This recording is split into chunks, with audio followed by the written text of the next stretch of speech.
Comment protéger votre esprit des pensées négatives? Ce programme a été enregistré à l'origine par Ricardo Mello de l'Institut Namasté. Les audios sont préparés par les volontaires de la pilule de l'Évangile. Notre équipe de collaborateurs a toujours besoin d'aide. Soyez vous aussi volontaires dans notre cause. Rejoignez notre page sur Facebook, Pilule de l'Évangile. Bonjour mes chers amis, bonjour et bonne journée. On commence par beaucoup d'émotions une autre pilule de l'Évangile. Je vous souhaite beaucoup de lumière et de la paix. Bien sûr, notre désir que vous soyez en connexion avec votre moi sacré et que vous soyez bénis, inspirés pour avoir une semaine bien éclairée et paisible. J'ai une question.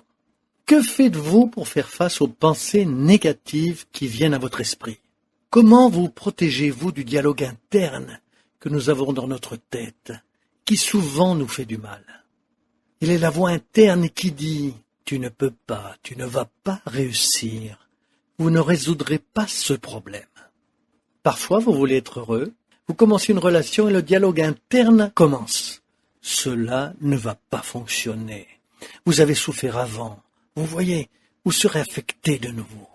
Vous voulez changer d'emploi, ouvrir une nouvelle entreprise, changer votre vie de n'importe quelle façon, de n'importe quelle manière, et la voix vient dans votre tête. Êtes-vous sûr de vouloir faire cela? Soyez prudent. Vous allez changer ce qui est garanti par ce qui ne l'est pas. Et si cela ne fonctionne pas? Et si cela arrive? Sincèrement, combien de fois vous avez renoncé à faire des choses qui pourraient vous être utiles, en aidant Dieu à vous aider, parce que ce dialogue interne est destructeur. Ce dialogue interne détruit nos espoirs et souvent l'amour-propre, et nous ne savons pas comment recommencer. Beaucoup de gens ne pensent que de façon passive à l'Évangile, comme si la simple lecture d'un bon livre ou prier Dieu serait suffisant pour résoudre les problèmes. Si cela était vrai, toutes les personnes qui vont à l'église seraient bénies. Désolé, il n'en est rien. Nous devons apprendre à faire notre part et transformer la théorie du langage merveilleux de l'Évangile, qui sans aucun doute ouvre notre regard. Dans la pratique, il nous fait franchir les portes.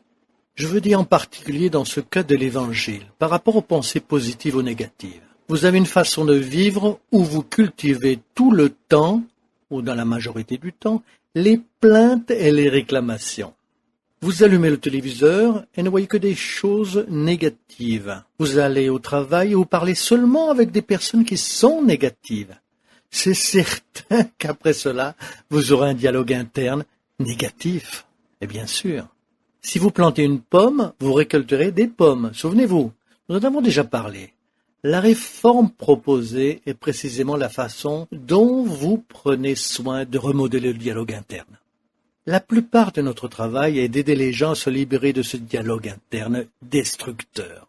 Vous voulez faire une bonne chose, vous devez faire d'abord le plus dur, de déterminer le but de votre vie.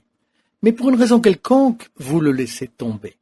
La clé pour faire ce que nous avons parlé là est d'accéder à votre moi interne, votre moi sacré. Accéder à votre moi sacré peut être une pratique que vous allez développer avec la méditation, où vous calmez votre esprit. Par conséquent, avec l'âme tranquille, votre dialogue interne a tendance à être plus positif. Vous pouvez aussi le faire d'une autre façon, avec la rééducation de votre façon de penser. Dans la pratique, lorsque vous avez une pensée négative à l'esprit, si vous ne créez pas une pensée positive à la place, la tendance est la croissance de cette pensée négative. Supposons que vous vouliez donner un cours et que des pensées négatives arrivent subitement. Vous ne pouvez pas donner un bon enseignement. Allez, les gens ne vont pas aimer. Alors, que devez-vous faire? Fermez vos yeux, prenez une grande respiration, visualisez-vous avec un autre dialogue interne. Que puis-je faire pour rendre la classe positive? Que puis-je agir pour que ma classe soit très productive? Et s'il y a une difficulté? J'aurai appris avec mes erreurs. Et qu'est-ce que je veux dire par là? Lorsque vous commencez à déconstruire le dialogue négatif, il perd de sa force. Beaucoup de gens vivent avec l'estime de soi affaiblie à cause de cela. C'est très grave. Lorsque vous êtes malade et prenez des médicaments, le dialogue interne arrive ainsi. Je ne veux pas aller mieux avec ce médicament. Moi-même, je fais ce dialogue et je parle à moi-même. J'ai la foi et je suis sûr que la pensée positive va m'aider avec ce médicament, à améliorer mon corps plus rapidement. C'est tout. Vous éteignez le dialogue interne négatif en apportant une phrase positive. Vous pouvez donc vous visualiser atteignant vos résultats. Cela fait une énorme différence. Pourquoi la foi déplace les montagnes? Pensez avec moi sur le point de vue de la neuroscience.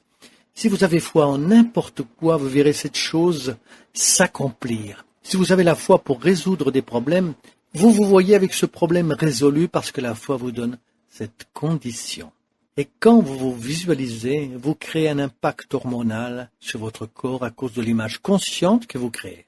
Bien que nous ne nous rendions pas compte de cela, quand on se voit quelque part en faisant une très bonne chose, nous avons un dialogue interne à ce sujet. Faites attention à ça. Vous imaginez-vous dire de bonnes choses?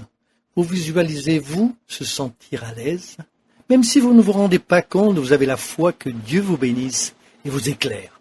Ça vous permet de renforcer le dialogue interne positif inconsciemment, de remplacer le négatif. Et pourquoi?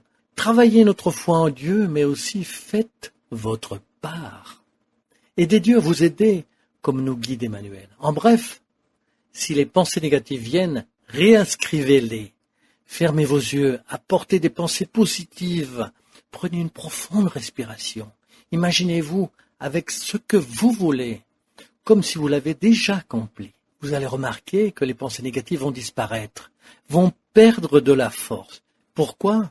Parce que vous commencez à les reconstruire. Vous n'êtes pas obligé de me croire, mais si vous pratiquez cette attitude, vous comprendrez. Mais pas une ou deux fois seulement, en espérant un résultat immédiat. Il faut que cela devienne un réflexe. Et si vous joignez à cela le culte de l'Évangile à la maison, si vous ajoutez la pratique de la méditation au moins 3 fois par semaine pour vider votre esprit, et si vous ajoutez à ça le fait d'être optimiste, grâce à la gratitude à l'avance, être un bon être humain, expliquez-moi comment votre vie ne peut pas s'améliorer. Expliquez-moi comment votre esprit ne sera pas plus lumineux. Vous avez tout à portée de la main. Profitez de votre semaine. Ce que Jésus dit, vous connaîtrez la vérité et la vérité vous affranchira.